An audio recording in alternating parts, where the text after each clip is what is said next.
Eu já te apresentei brevemente no começo. Não sei se você vai só falar ou você tem uma apresentação por aqui? Não, eu só falar.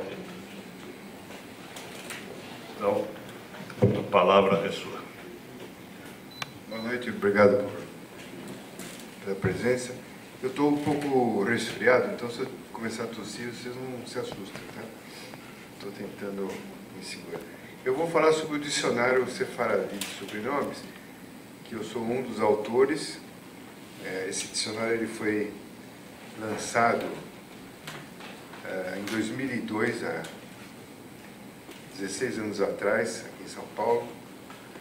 E já foi... Teve várias edições, atualmente ele se encontra esgotado. Mas é possível comprar ele através de uma livraria virtual que tem nos Estados Unidos, Nova York. Vocês entram no site deles, compram, eles mandam o exemplar. Mas, de qualquer forma, por que nós trabalhamos nesse dicionário? Há uns 30 anos atrás eu comecei a me interessar pela minha genealogia. Fui atrás das origens da família, fui até a colônia de Quatro Irmãos, lá estava enterrado o meu bisavô, eu descobri, então, o túmulo dele, o nome do meu tataravô, a cidade de onde ele veio. Quer dizer, você começa a destrinchar o quebra-cabeça, né? E vai estudando, vai estudando. E aí nós, nessa época, no início dos anos 90, um grupo de pessoas resolveu criar uma sociedade genealógica e nós fizemos uma divulgação na coletividade e, para o nosso espanto, a maior parte das consultas que chegavam para a gente não eram de judeus, eram brasileiros de sobrenome português, espanhol, italiano, que queriam saber se por acaso eles tinham alguma ascendência judaica.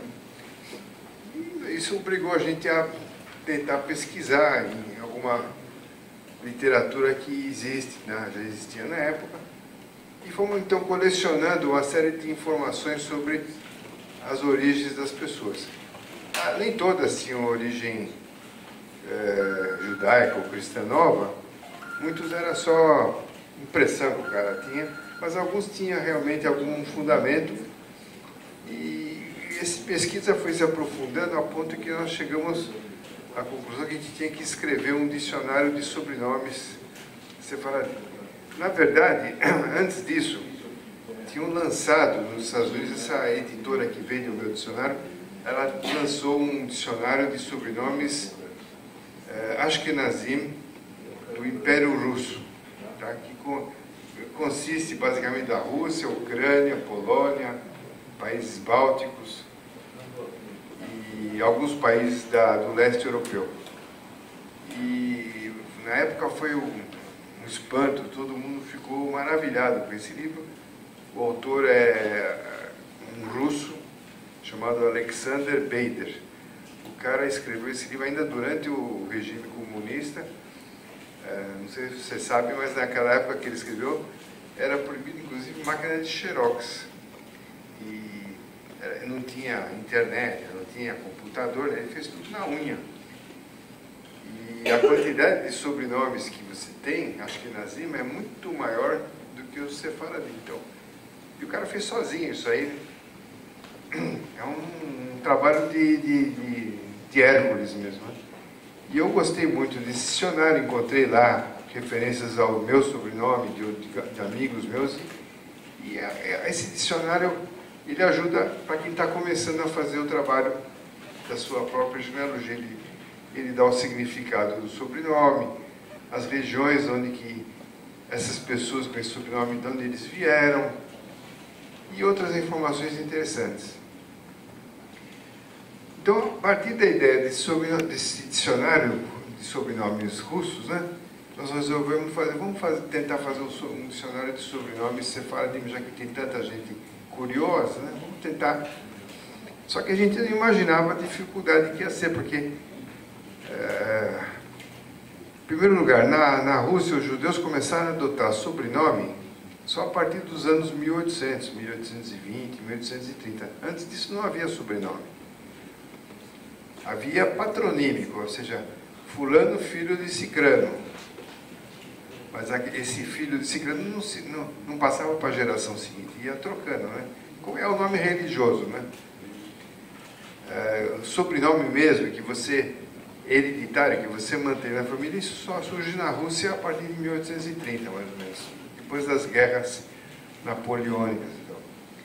Além disso, bem, e no caso do Sefaradi, a coisa era bem mais complicada, porque os Sefaradim, eles adotam sobrenomes hereditários já no século XV, XVI, eles já têm sobrenomes hereditários. Ainda em Portugal, na Espanha, pré-Inquisição, eles já estavam adotando sobrenomes fixos, né, que não mudava de geração em geração. Outro problema do fazer o dicionário Sefaradi é que os Sefaradim, eles se movimentaram ao longo dos 500 anos, de 1500 até o ano 2000, eles se movimentaram, eles não ficaram parados na Espanha, em Portugal. Eles teve basicamente 3 grandes movimentos, grandes migrações em massa. Da Península Ibérica para o norte da África, da Península Ibérica para os Balcãs, para a Grécia, para a Turquia, da Península Ibérica para a Holanda, e depois desses lugares para a América Latina, para São Paulo, para o México, para Buenos Aires. Então você tem, entre os Sefaradim, 3 grandes migrações, e em cada vez que você migra, o teu sobrenome, você vai lá fazer o teu documento, já dá uma entortada nele. Ainda imagina você saindo de Portugal, onde o teu sobrenome está escrito em letras latinas, no alfabeto latino, você chega lá no Marrocos, o cara transcreve para o árabe, alfabeto árabe. Depois o cara sai do Marrocos, volta para Gibraltar, será que é o que aconteceu muito? Gibraltar, não? Ou vai para Israel, aí muda de alfabeto de novo, vai para o alfabeto latino, vai para o hebraico. Então, cada vez que muda, vai dando uma bela esfolada no teu nome, vai dando, é uma erosão que acontece na escrita, né? Além que o significado, se num certo lugar o teu sobrenome tem um significado, quando você muda para outra cultura, perde o significado. Então as pessoas começam a arredondar aquele sobrenome. Então você pega hoje em dia aqui em São Paulo, muitos judeus que vieram da Polônia, os sobrenomes são quase que impronunciáveis para um brasileiro. Só tem consoante, é complicado ser, né? Então, já tem, a primeira geração já começa a abrasileirar o sobrenome, botar umas vogais no meio para facilitar, que ninguém é de ferro, né? Você vai para a Polônia, não tem problema, o cara lê lá sem vogal nenhuma, mas aqui não dá. Então, você tem esse caminho que os sobrenomes vão fazendo ao longo dos séculos, entende? Então a gente começou, a primeira coisa que a gente teve que fazer para fazer esse dicionário é definir o que é Sefaradi. Que não existe uma definição muito consensual do que é Sefaradi. Você vai na sinagoga lá do Safra, no Beit Yaakov, eles te dizem uma coisa. Sefaradi Tahor, é uma coisa, tal, o pessoal saiu de Alepo, tal. Mas você vai em outros lugares, eles acham outra coisa. Então, nós resolvemos usar não a definição genética, quer dizer, Sefaradi é aquele que descende 100% geneticamente daqueles que estavam na Espanha, mas usar uma definição mais cultural, quer dizer, aqueles que participaram em algum momento ao longo desses 500 anos de uma comunidade sefaradi. O cara estava lá na sinagoga de Amsterdã, o cara pegou a Inquisição pela frente, foi sentenciado, o cara foi enterrado num cemitério de Sefaradi. Não é como aqui em São Paulo tem um cemitério só. Mas você vai para Buenos Aires, você vai para outros lugares, cada macaco no seu galho. Cemitério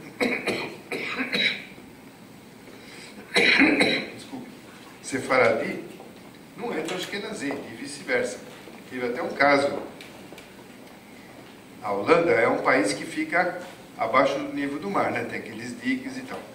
E de vez em quando rompe algum dique e tem inundação. No século XVIII, nos anos 1700, né, teve um rompimento de dique e a Holanda ficou parcialmente submersa. Obrigado, Roberto. Ficou parcialmente submersa. E o cemitério dos judeus Ashkenazim, que já tinha na Holanda, ficou inundado. E não dava para enterrar ninguém, aquilo era uma lagoa, né? Aí eles foram pedir no cemitério sefaradi se deixavam enterrar lá, porque o do sefaradi não tinha sido inundado. E foi uma tragédia, um drama, porque ficaram meio assim, quem esses caras aí vão entrar no nosso, né? Aí enterraram com a condição que quando passasse a enchente, retirasse os caras e voltasse. Mas era isso mesmo. O sefaradi mais rico do século XIX, Montefiore, né? Uma figura. Você vai lá em Jerusalém, tem aquele moinho lá na cidade, velha e tal. Aquilo é do Montefiore. Ele disputava com Rothschild para ver quem era mais rico. Você tem uma ideia. E ele casou. Ele pertencia à sinagoga sefaradi de Londres. Sinagoga portuguesa de Londres. Era dessa sinagoga. E, logicamente, você estava na fila da diretoria. Né? E aí ele casou com uma Ashkenazi. Aí mandaram ele sentar no fundo da sinagoga.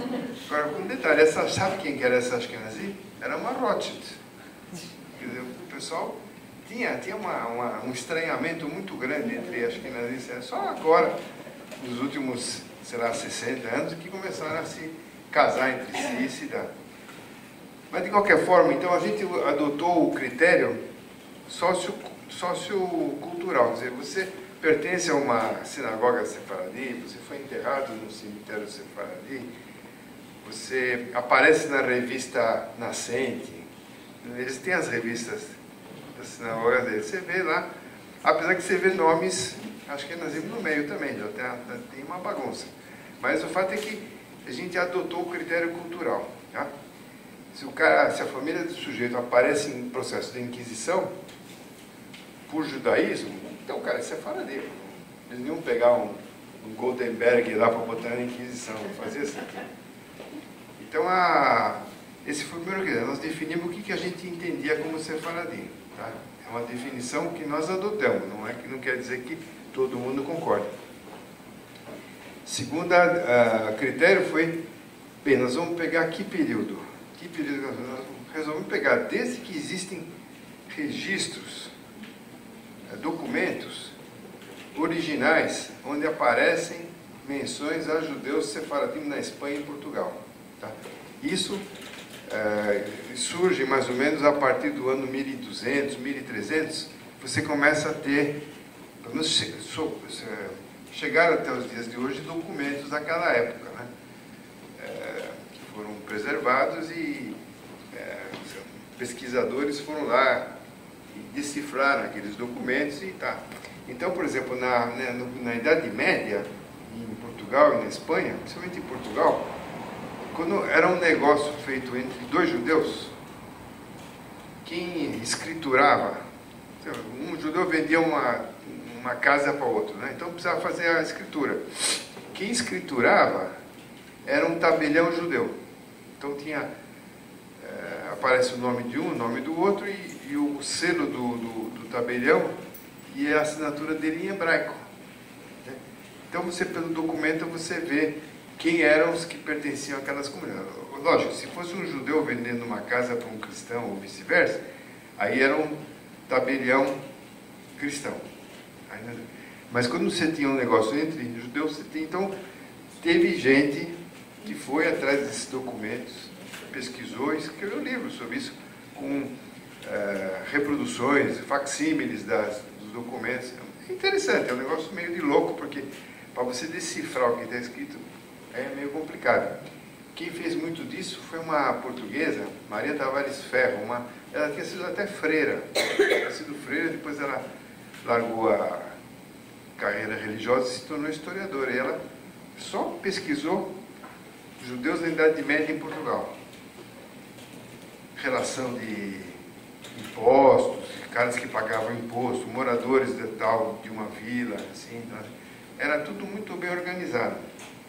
Então, você tem fontes de informação muito interessantes. Lógico, Você vai ter lá sobrenomes que você não encontra mais aqui hoje em dia. Mas você vai encontrar sobrenomes que já existiam lá e existem até hoje em dia. Então você pode eventualmente fazer uma pesquisa como é que caminhou esse sobrenome nesses 500 anos. E isso foi interessante, porque aí nós começamos a pegar, então, documentação de época, né? Processos de inquisição, esses documentos de negócios, né? Que ficam de uma época para outra. Aí fomos vendo, acompanhando a história desses judeus, o que aconteceu com eles. A partir da expulsão deles da Espanha, eles vão para Grécia, para Turquia, para o norte da África, etc. E nós fomos acompanhando para ver quais eram os documentos que apareciam a partir desse momento nesses lugares, ou os livros de história a respeito desse fenômeno. E fomos colecionando nomes. Aí quando a gente comparava os nomes que a gente encontrava já no período pós-expulsão, o período da diáspora sefaradi, já, e comparava com os nomes que a gente encontrou em Toledo, em Lisboa, em Portugal e na Espanha, você via que batia, quer dizer, ainda que a grafia fosse um pouco diferente, mas você via que era a mesma família que estava circulando, né? Aí você via lá, olha aqui um toledano que saiu de Toledo, foi para o norte da África, do norte da África foi para a Itália, da Itália foi para a Turquia, da Turquia foi para Israel. Você vai acompanhando, você vai vendo esse movimento todo. Bem, o fato é que nós conseguimos, levou 8 anos para fazer esse livro, porque a gente tinha outros trabalhos e tal, fizemos ele em Excel, né? Excel, e o trabalho a gente se dividiu mais ou menos assim. A Ana Rosa Campagnano, ela, italiana, ela viajava muito para a Europa, e o trabalho dela era procurar livros, procurar material bibliográfico para a gente poder mastigar aqui, tá? Coisas que pudessem ser úteis. Então ela trouxe revistas, jornais assim, e a Itália é um país que tem uma riqueza de informação muito grande, muito interessante. Então ela trazia o material. Aí o Paulo Valadares e eu, nosso trabalho era coletar os nomes e peneirar para ver se o que funcionava e o que não funcionava, porque de cada 10 nomes que você pegava, você podia jogar fora a metade. Tem muito chute, muita coisa errada nisso aí, tá? Você tinha, por exemplo, pesquisadores alemães que pegavam um documento, mas eles não entendiam o que eles estavam lendo. E eles iam pegando aquilo assim na rede fina mesmo. O que passava, eles catavam, mas nem tudo era... Aí, como nós somos de língua portuguesa, a gente lia aquilo e a gente fala, isso aqui está errado, isso aqui não pode estar correto e tal. Então, aí você ia ler, não, era um vizinho cristão que estava se relacionando com o judeu e o cara pegava tudo lá, botava como sendo judeu. Não era bem assim. Bem, de qualquer forma, nós tivemos um trabalho então de selecionar, de criticar os dados, né, ver o que valia, o que não valia. A gente percebeu que tinha muitas grafias diferentes para o mesmo nome. Você pode escrever de várias formas o mesmo nome, depende da tua língua que você está falando, né? Por exemplo, a letra U no inglês pode ser escrita com a letra U mesmo ou com 2 Os, né?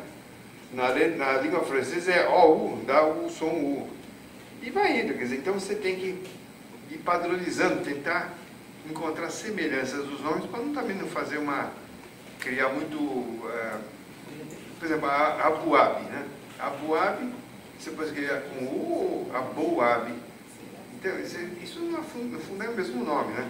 Então nós conseguimos chegar, no final, a 17 mil formas, 17 mil nomes, que nós conseguimos agrupar em 12 mil verbetes. Então o verbete, ele tinha as várias formas que aquele nome tem, e aí em cada verbete tentava botar o significado do nome. Nem sempre você consegue descobrir o que significa aquele nome. Acho que metade dos verbetes nós conseguimos descobrir, mas outra metade não conseguimos. Então, e depois a gente botava as fontes bibliográficas, em que material se encontra dados sobre esse sobrenome, as regiões, os locais que desaparecem, né? e eventualmente pessoas famosas que tiveram esse sobrenome, pessoas que aparecem nas enciclopédias e tal. E assim foi feito o livro. Aí fizemos o livro, botamos uma história, botamos uma introdução histórica para as pessoas entenderem como é que foi a história do Sefaradim. E o livro vendeu muito bem, principalmente entre não-judeus. Tá? Os judeus mesmo pouco compraram, mas a gente evidentemente, como ele foi vendido na sua maioria por correspondência, você via quem que estava comprando, né, pelos dados. Então, mostra que existe realmente no Brasil e no exterior muito interesse pelo assunto, né? E acho que até hoje, né, o caso da Jane Milgram, né, é um caso típico de pessoa que está procurando as suas origens e eventualmente encontra algum caminho, né? É isso, basicamente essa é a apresentação aqui, que foi o trabalho que nós fizemos. Agora, se vocês quiserem fazer perguntas, por favor.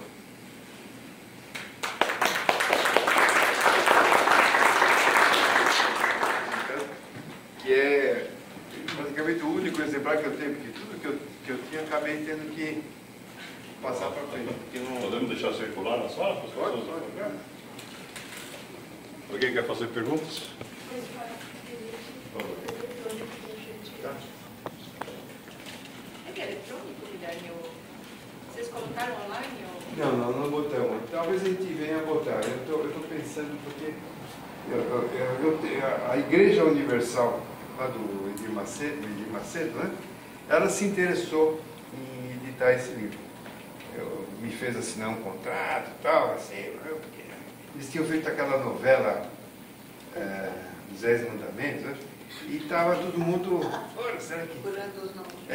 Moisés, será que eu venho do Moisés? Aquela história. Aí eu conhecia um bispo lá, um rapaz muito inteligente lá, e ele me procurou: você não quer reeditar o outro? Pô, tranquilo, né? Pode reeditar. Assinei o contrato com eles e tudo. Passei os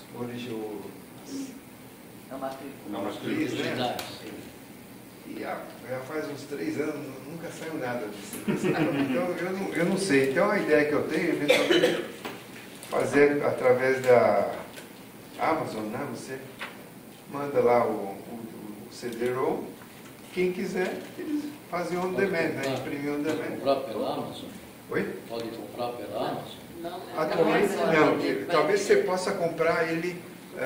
Você vai na prateleira virtual, aquele site de livro usado, você compra, mas é caríssimo. Tem gente pedindo R$900. Eu sempre olho lá para ver.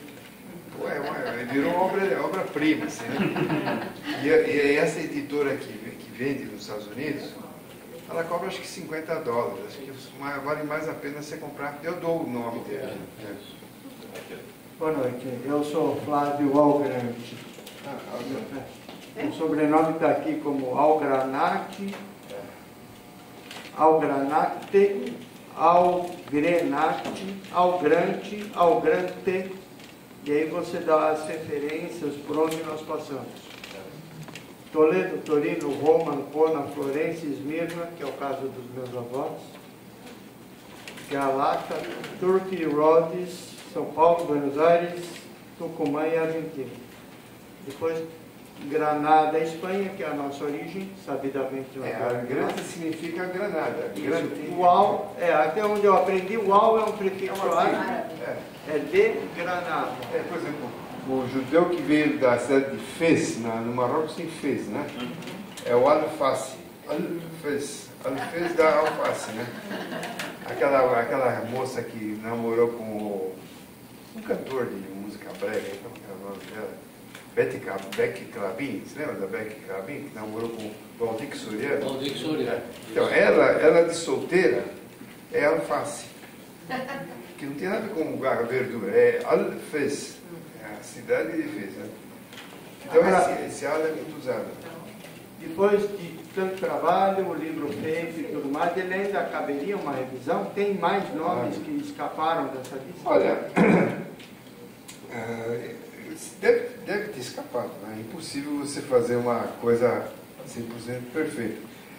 Mas ao longo desses 15 anos que nós temos o livro, a gente vive testando, vive recebendo gente mandando e-mail, tá? E bate sempre. Nós até hoje não pegamos alguma coisa que a gente não tenha feito certo. Né? Então tá funcionando.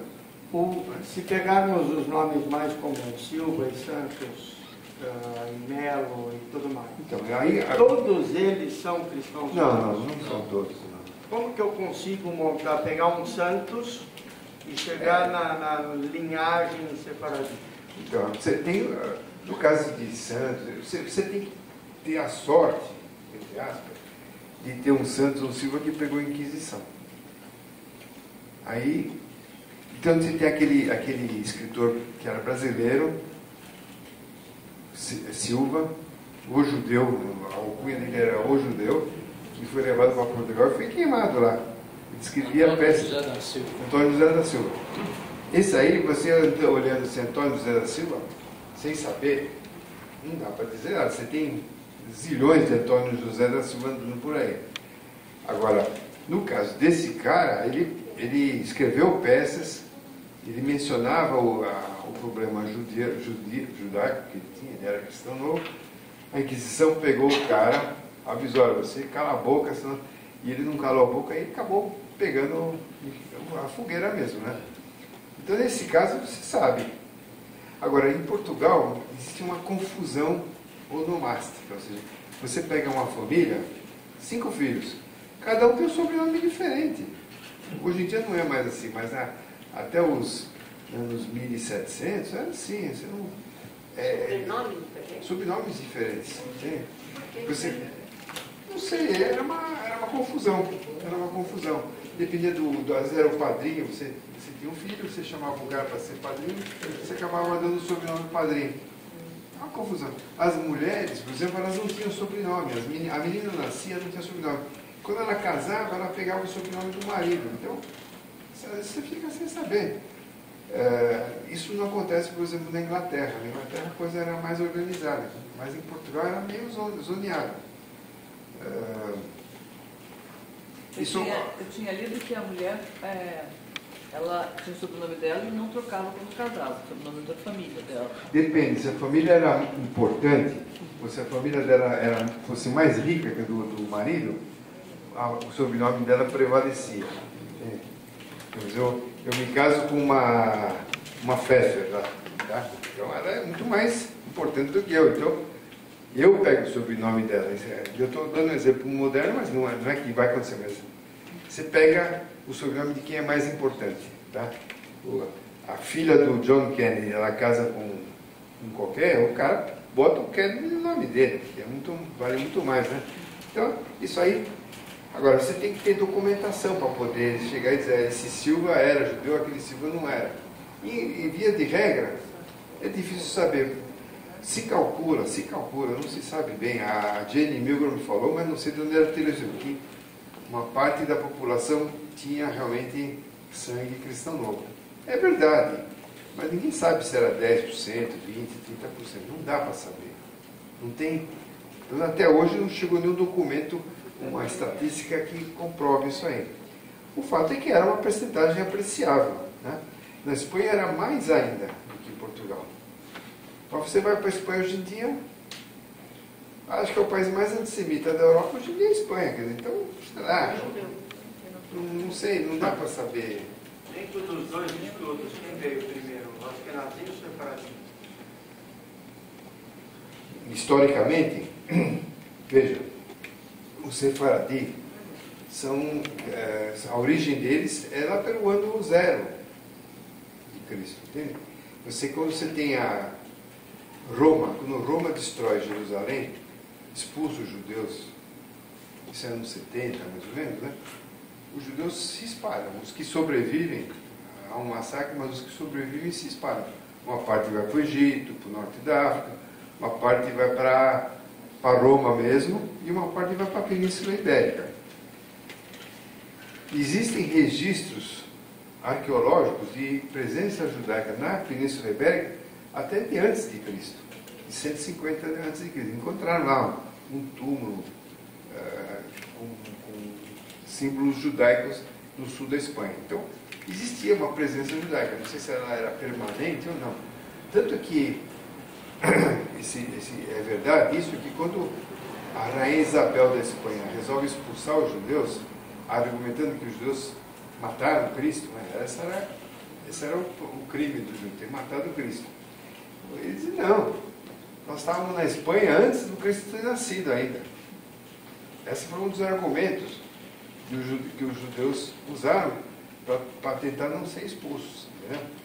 Na verdade, a principal razão, a bronca que a rainha Isabel, que a Espanha tinha com os judeus, era que os judeus eles não podiam até se converter ao cristianismo, mas eles, por baixo do pano, continuavam sendo judeus. Eles diziam assim, um judeu batizado é um judeu molhado, só isso. Ele molhou o cara, mas ele não se convenceu.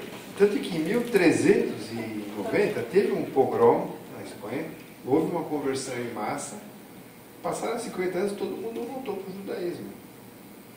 Então eles diziam, não adianta converter esses caras não são confiáveis, entende? Aí quando chega 1492, que é o edito de expulsão da Espanha, a Isabel chega para o Abravanel, ancestral direto do Silvio Santos, que era o rabino-chefe Não, o rabino-chefe era o Abrão Senhor. O Abravanel era ministro das finanças, e era um rabino também, um cara importante. Fala para ela, você se converte e fica aqui na Espanha, não tem problema. O problema são esses outros. Né? Ele falou, não, eu não vou me converter, eu vou embora. E foi embora da Espanha. Mas o rabino-chefe, que era o Abrão Senhor, esse era o nome dele, Senhor, ele se converte. Ele falou, tá bom, eu me converto. Ele e a família toda vão na catedral lá embaixo. De Granada? Não de Granada, é uma enorme, Sevilha, na frente de todo o corte espanhol, ele se converte. Ele recebe o título Bispo de Burgos. Bispo, ele vira bispo, na hora, assim. De rabino a... De rabino a bispo direto, sem escala. E o interessante é você ver a genealogia dos filhos, o que acontece com a descendência desse bispo de Burgos, o Abrão Senhor. É muito interessante. Isso aí a genealogia ensina. É história, né? Ele tem um ramo que fica, de fato, católico até o fim. Aqui no Brasil, a família Vidigal é descendente desses Abrão Senhor, só que é o ramo católico. Sabe o pessoal do Banco Mercantil e tal, Vidigal. Você tem um outro ramo que fica católico, mas de vez em quando eles voltam para o judaísmo. Eles vão para a Holanda, voltam para a sinagoga, depois a coisa esquenta, eles voltam a ser católicos, eles ficam, esse vai e não vai. E tem um ramo que vira judeu, volta a ser judeu, tanto que teve um deputado da Knesset em Israel, que era dessa família do Abrão Senhor. Ele tinha o nome dele, todos os nomes, e ele tinha lá a árvore dele. Então você tem, não é uma coisa muito fácil de você acompanhar, mas eles têm essa característica. Nem todos permanecem católicos. Né? Muitos, já mais no século XIX, já era mais tolerante, se convertiam ao anglicismo, anglicanismo. Tá? Era um jeito de você virar cristão, mas não troco. Que o anglicano ele não tem santo, não tem aquelas imagens, é uma coisa mais light, né, para o judeu. O judeu não é centrado assim e ver uma imagem na tua frente, o judeu fica meio assustado. Aí ele virava anglicano, a geração seguinte virava católico ou protestante, era mais fácil a passagem. Né? Então tinha esse lance também de lentamente você vai apagando a tua origem. Né? O problema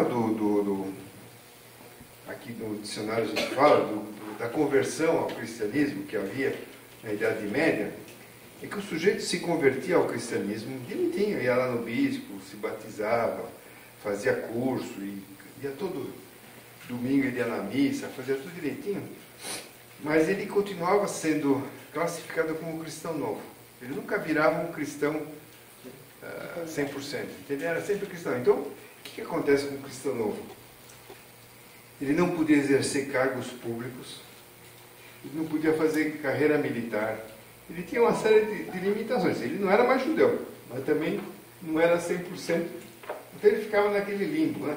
Nem muito para cá, nem muito para lá. Ele tinha que pagar um imposto, tinha um imposto chamado finta. Tanto na Espanha como em Portugal. Finta era o imposto que se cobrava do cristão novo. Finta. Era um imposto, só o cristão novo que pagava. E como é que funcionava essa finta? Todo ano, acho que no mês de janeiro, eles, na porta da prefeitura de cada localidade, eles afixavam uma lista de nome dos caras que tinham que pagar finta. Aí o povo já dizia, está aí o judeu, né? Tá o judeu, né? Quer dizer, além de ter que pagar o imposto, não era uma coisa, digamos, discreta. Estava lá o nome do cara. Então, pô, mas a minha família se converteu há 8 gerações atrás ainda. Entendeu? Então, era um negócio complicado isso aí. Ele nunca deixava de ser cristão novo. Nunca deixava. Aí que surgia no lugar, igual o Brasil. O que acontecia? Surgia um mercado de corrupção.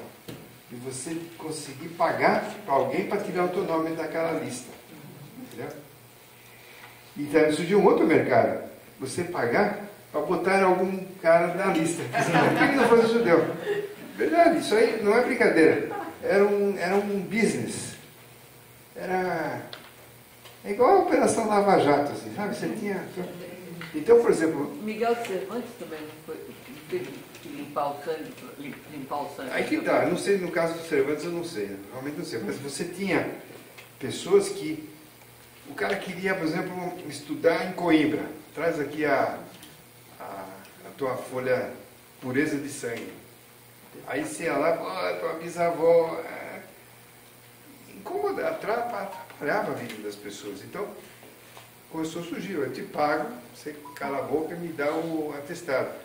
A coisa chegou num ponto que quando veio o Marquês de Pombal, em Portugal, isso já é depois do terremoto de Lisboa e tal, né? 1780, por aí, ele baixa uma lei acabando com a denominação cristão novo. Não existe mais isso aí. Porque estava uma corrupção, isso aí estava gerando uma tal corrupção nas cortes portuguesas que, inclusive, o pai do Marquês do Pombal vivia disso. O pai do Marquês do Pombal, que também era meio nobre, ele vivia de falsificar atestados de pureza ou de impureza. Aí que tá, você tinha toda uma burocracia que cuidava, vivia disso, entendeu? Vivia disso. Então é como aqui esse CAF, né? Esse negócio que o pessoal, quando está devendo dinheiro para o imposto de renda, vai aqui no Brasil. Tem gerações. Você vai lá, pô, quebra o galho. Então, esse negócio de pureza de sangue e atestado de ser cristão velho gerou uma corrupção que o próprio Pombal falou, vamos parar com isso aí que não dá mais. Apesar de ter terminado com isso ainda no final do século XVIII, até os anos 1900 e pouco, em Portugal, o pessoal continuava, ainda que não existisse tecnicamente mas os padres continuavam enchendo o saco do pessoal. Né? Então, é uma das coisas que aconteceram na história, isso aí. Próxima pergunta aí. Boa noite, Guilherme. Meu nome é Elisete. E assim, estou buscando, procurando a questão. Eu creio que a minha família tem raízes judaicas. Eu sou pentaneta de Tiradentes. E eu queria saber se dentro do seu estudo, daquele que você já pesquisou, se tem alguma coisa assim... Você é parente do Tarcísio Meira, então? Sou pentaneta. Ele também, o Tarcísio Meira, parece que ele também descende. Não sei, pelo menos na minha árvore, na família, eu desconheço. Ele descende, não sei quantas gerações, mas ele tem esse sangue do Tiradentes. Não sei te responder, viu? O fato é o seguinte, quando descobrem o ouro em Minas Gerais, vem muita gente de Portugal para Ouro Preto, para aquela região de Minas, para ver se ganha dinheiro. Tá? A ponto de ter um momento que tinha mais portugueses vivendo em Ouro Preto e região do que em Lisboa. Igual aquela corrida que teve em Serra Pelada, aquela loucura, né? Você poder ganhar de repente um dinheirão. E no meio desse pessoal tinham cristãos novos, tinham bastante, né? A presença de cristãos novos no Brasil, ela é antiga, ela, no descobrimento já tem. Quer dizer, nas caravelas do Pedro Álvares Cabral, tinham navegadores judeus, o Gaspar da Gama, conhecidos, além dos que não eram tão conhecidos assim. Então você tem algumas lendas, né? O João Ramalho, que dizem que ele era judeu.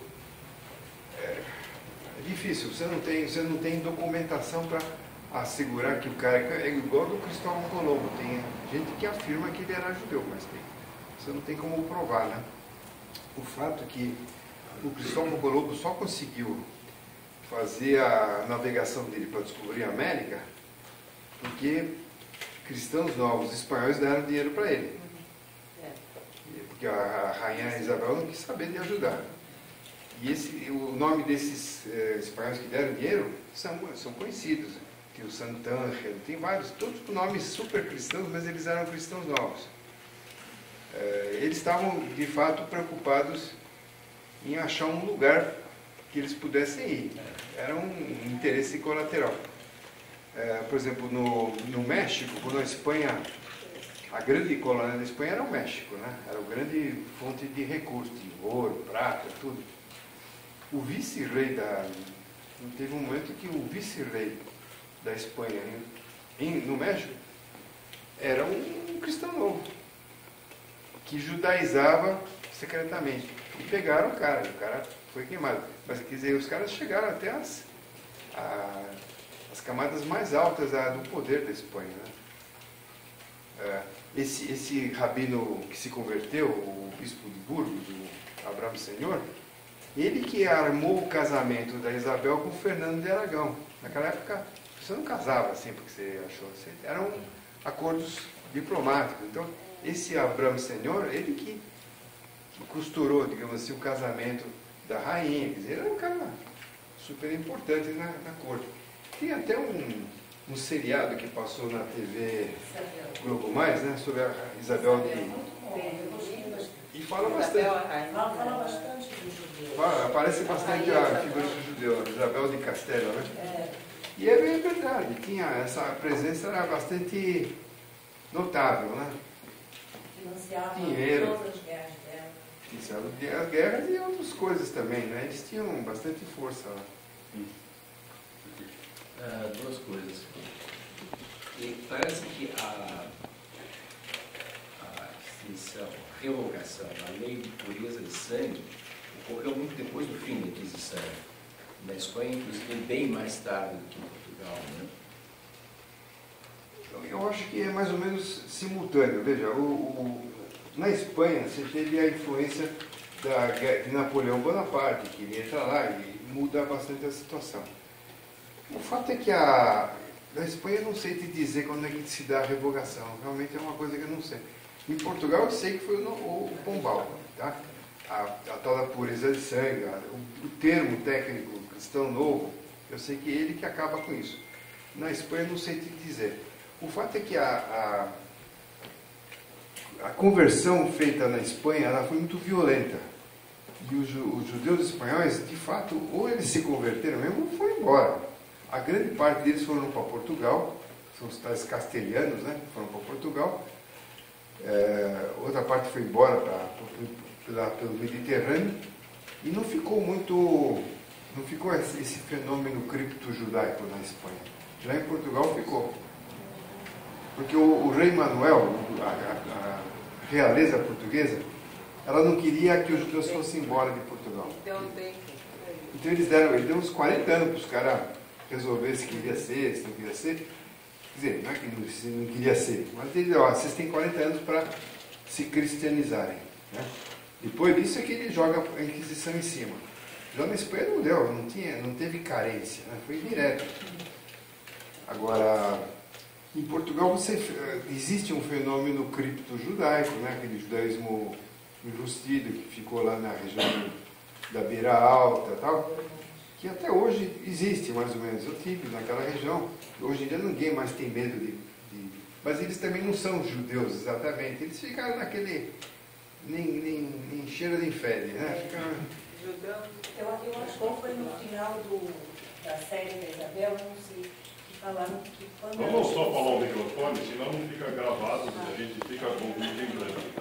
Só para terminar, então, e os Mormons e o arquivo lá de Salt Lake City? Isso é um lugar confiável para pesquisar?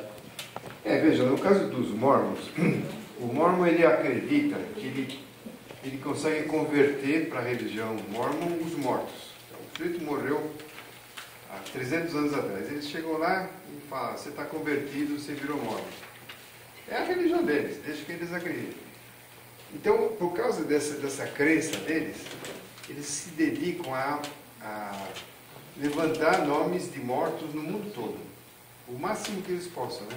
Você vê esses caras com uma plaquinha, Elder, não sei o que lá, eles estão, em grande parte, fazendo isso. Eles vão em arquivos e tal. É considerado sério. Quer dizer, não a conversão que eles fazem. Aliás, os judeus tiveram um problema com eles. Eles estavam convertendo judeus que foram exterminados no Holocausto. Falaram, pô, peraí, né? Você não vai converter justamente o cara que morreu porque era judeu? Não, esse não vai. Mas o fato é que muita gente faz pesquisa nos arquivos deles, está bem informatizado, eles têm um trabalho sério. Acho que é a maior base de dados do mundo, né? Dos Mormons. Né? Continuar o trabalho e se dedicar a um dicionário de Mizrahim, de nomes Mizrahim? Essa é uma boa pergunta. Quando nós estávamos definindo o que é Sefaradi, a gente sabia, lógico, que existiam os Mizrahim. Tá? Mizrahi é um judeu que nunca veio para o Ocidente. Ele vai para a Pérsia, ele vai para o Iraque, de Israel, ele vai para lá, né, no exílio da Babilônia e tal, e fica por lá, vai para o Iêmen, vai para o Golfo Pérsico. Esses não são sefaradim, na verdade, mas do ponto de vista cultural, quando chega um Mizrahi aqui em São Paulo, ele não vai na CIP, nem vem aqui na Shlov, ele vai no Beit Yaakov. Eles sentem mais proximidade com os judeus sefaraditas. Então, culturalmente... Mas a Beit Yaakov também é Mizrahi. Alepo e Líbano também. Não, mas eles são sefaraditas porque a origem deles, genética, é da Espanha. Tá? Os judeus de Alepo, por exemplo, que é o forte, é o núcleo duro da Beit Yaakov, eles são alepinos. E os alepinos são espanhóis. São judeus que vieram da Espanha, foram para a Itália, da Itália foram para Alepo. Por que eles vão para Alepo? Porque qual que é a importância de Alepo? Se você olhar no mapa, isso aí é antes de fazer o canal de Suez, antes de ter a circunnavegação, a rota de Vasco. Para você fazer comércio da Europa para a Ásia, tinha um caminho. Esse caminho passava por Alepo. As caravanas passavam por Alepo, porque era o último lugar que dava para se abastecer de água e comida antes de entrar por aqueles desertos. Então, Alepo era um entreposto comercial fortíssimo para a época, né? E a decadência da Alepo é justamente na hora que abre o canal de Suez. Abre o canal de Suez, perderam a... Então, boa parte dos judeus de Alepo se mudam para Alexandria, vão para o Cairo, entendeu? Então, muitos judeus egípcios, na verdade, eles são alepinos. Outros saíram de Alepo e foram para Beirute, no Líbano, né? Que era uma cidade mais rica do que Alepo. Também era uma... Tiro. Também era muito importante. Só que Tiro é mais para o sul, né? É mais para o sul. Tiro você tem lá uma comunidade judaica que tem 2.000 anos de existência, é muito antiga. Então, no caso dos Mizrahim, né, ou que os alepinos chamam de Mustarabim, Mustarab é o cara que é lá do Oriente, né? A gente considerou eles separadim porque não havia como deixar de fora, porque eles estavam muito misturados com os separadim já. E quando os separadim vão para Alepo, isso lá pelo ano 1550, 1600, eles vão para Alepo, Eles não se misturavam com os Mustarabim, com os Mizrahim. Você para lá e para cá. E se um Mustarabim fosse falar com um Sefaradi, ele tinha que reverenciar, chamar o cara de senhor e tal. Eles era uma diferença cultural, social enorme, né? E só Até depois... por conta de toda a história cultural da Espanha, quer dizer, Maimônides... Isso, a riqueza. Os judeus sefaradim eram muito ricos. E só depois de uns 150, 200 anos que eles começam a se casar entre si. Era coisa... Então,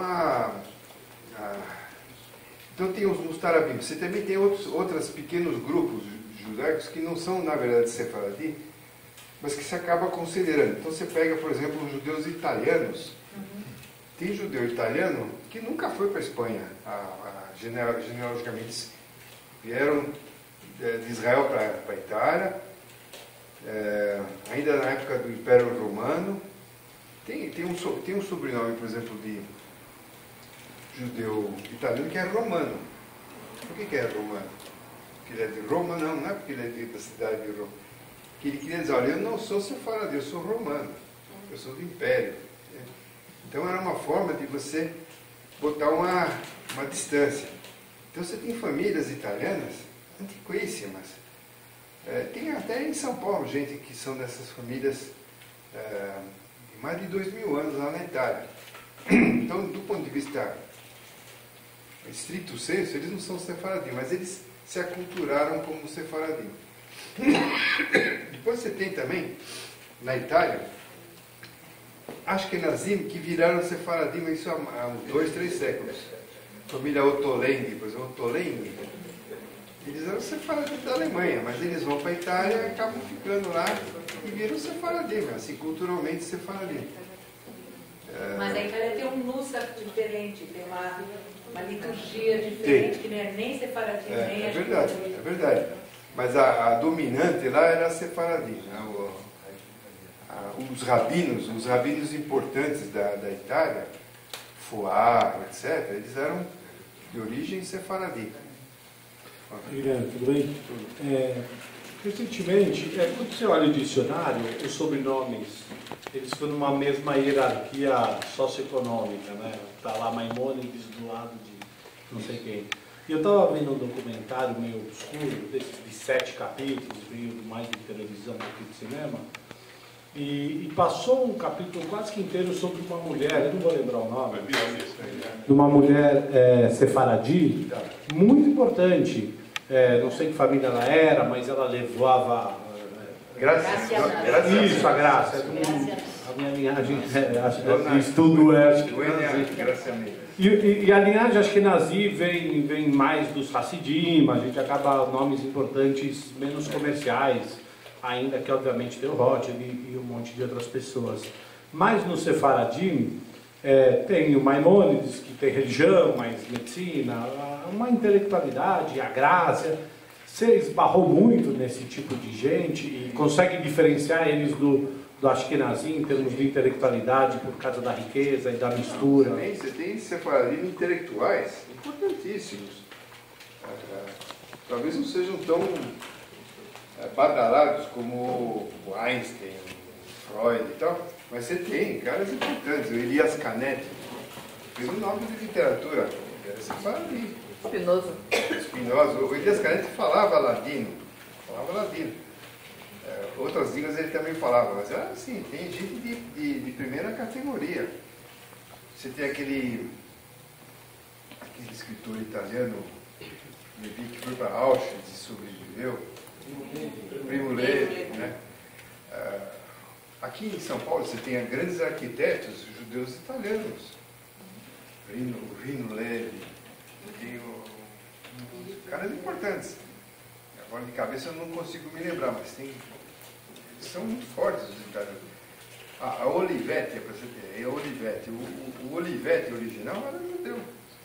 Depois eles acabam, a assimilação da Itália foi muito forte. Então, com o tempo eles desaparecem como judeus, né? Mas a assimilação dos judeus na Itália, ela começa com o enfraquecimento do catolicismo. Engraçado, na medida que o catolicismo vai vai ficando meio de escanteio na Itália, ninguém dá muita bola para os padres e tal. Acontece a mesma coisa entre os judeus, eles não dão muita bola para os rabinos.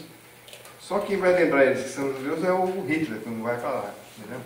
Mas eles eram bem assimilados, os judeus também. Quem repetiu o sobrenome, que é Alexander? Beider. B-E-I-D-E-R. O nome do site que você pode ver, não somente esse livro adicionado, mas também uma vasta literatura de genealogia, é Avotaino. A-V-O-T-A-Y-N-U.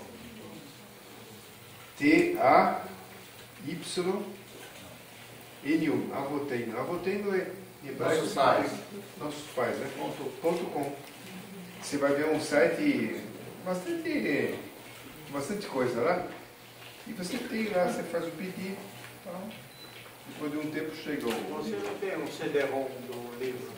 Não, não tenho. Eu deixei lá com o Edir Macedo, ele não me devolveu, mas eu vou pegar de volta. Vou tratar o modo do lugar. Pode. Vamos agradecer, né?